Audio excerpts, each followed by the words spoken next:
Build for the third floor stairs. Ate pong silipin. Ayan na po si Welderman. Okay, ayun. Gumagawa na siya ng hagdan patungo sa tatlong palapag. At eto nga, ang kanyang umpisa dito muna sa gilid. Ayan, may pinaka-pilar. Yan.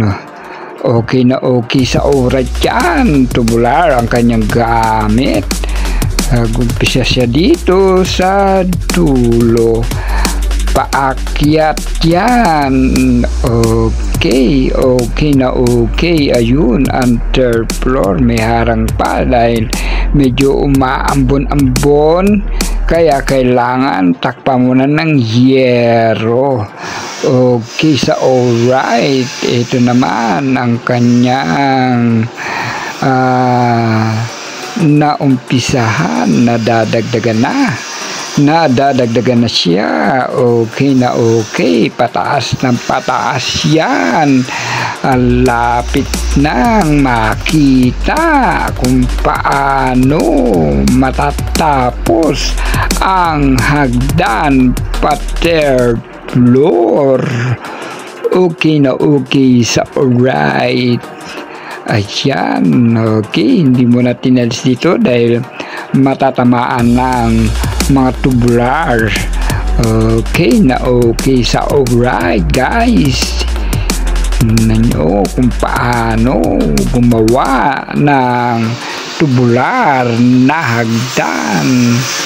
Ito nga pala yung pinaka-ground floor. Second floor na hagdan. Bakal din siya. Kaya bakal din ang ilalagay na hagdan pa third floor. Ayan, kitang-kita kung paano siya yung nag-welding. Pulidong-pulido ang pagkakayari niyan.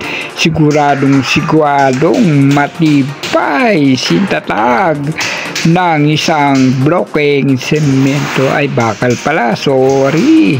Ayan, okay na sa alright. Nagtitik-tik siya. Pinaka sasanggaan ng tubular. At eto na nga, matatapos na ng konti na lang. Still there to the third floor ang aming ginagawa ngayon. Ay, siya pala, nagbibideo lang pala ako. Okay na okay sa alright, guys.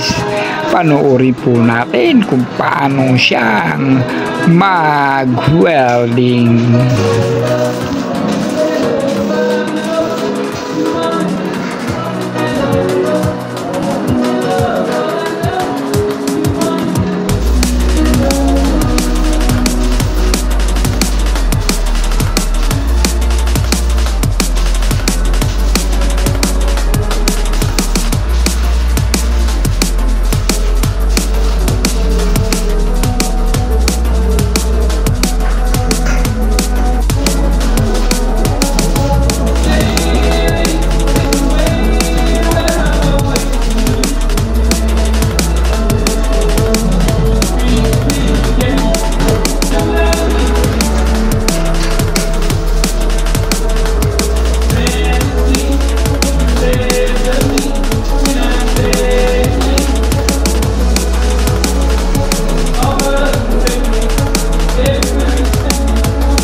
At ito na nga ang kinalabasan ng hagdan pa third floor. Pili sa third floor stairs. Okay na okay sa alright.